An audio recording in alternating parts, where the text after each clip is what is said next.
நீங்க என்னைக்காச்சும் ஆட்டோல போகும்போது ஆட்டோக்காரோட ஒரு செஸ் மேட்ச் விளையாண்டுருக்கீங்களா? நான் விளையாண்டேன். ஃபுல் கதையை சொல்ற, ஃபாலோ பண்ணிச்சுக்கோங்க. என்ன கதைனா, நடுவுல திருப்பூர் போயிட்டு ஒரு 1.5 வயசு குழந்தையோட செஸ் மேட்ச் விளையாண்டுட்டு ரிட்டர்ன் பஸ்ல வரேன். பஸ் ஸ்டாப்ல இறங்கிட்டு எப்போதும் போல ரேபிடோ எடுத்து போட்டு 2 வீலர் போடுறேன். 2 வீலர் அன்னைக்கு எனக்குன்னு பார்த்து வரவே இல்லை. சரி ஆட்டோ போடுவோன்னு ஆட்டோ போடுறேன். இவர் வராரு. ஓடிபி சொல்லிட்டு உள்ள வந்து உட்காந்துட்டேன். வீட்டுக்கு போயிட்டு இருக்கோம். ஒரு 10 நிமிஷம் ஆகும்னு வச்சுக்கோங்க. போயிட்டு இருக்கப்போ நான் பாட்டு போனை எப்போதும் போல யூஸ் பண்ணிட்டு இருக்கேன். அவரு கூப்பிட்டு, தம்பி செஸ் பிளேயரா பாணி அப்படின்னு. எப்படி நான் கண்டுபிடிச்சிங்க அப்படின்னு கேட்கிறேன். தம்பி கையிலே செஸ் போர்டு வச்சிருக்க தெரியாதா?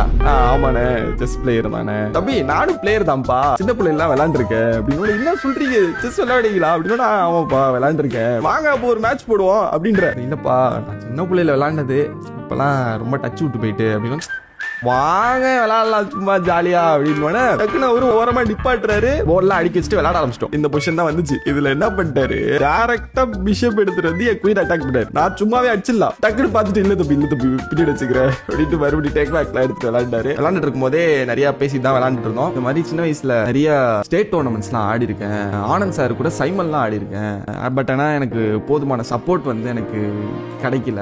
அதனால அப்படியே டச் விட்டுருச்சு அப்படின்னு எனக்கு ஒரு மாதிரி ஃபீல் ஆயிடுச்சு.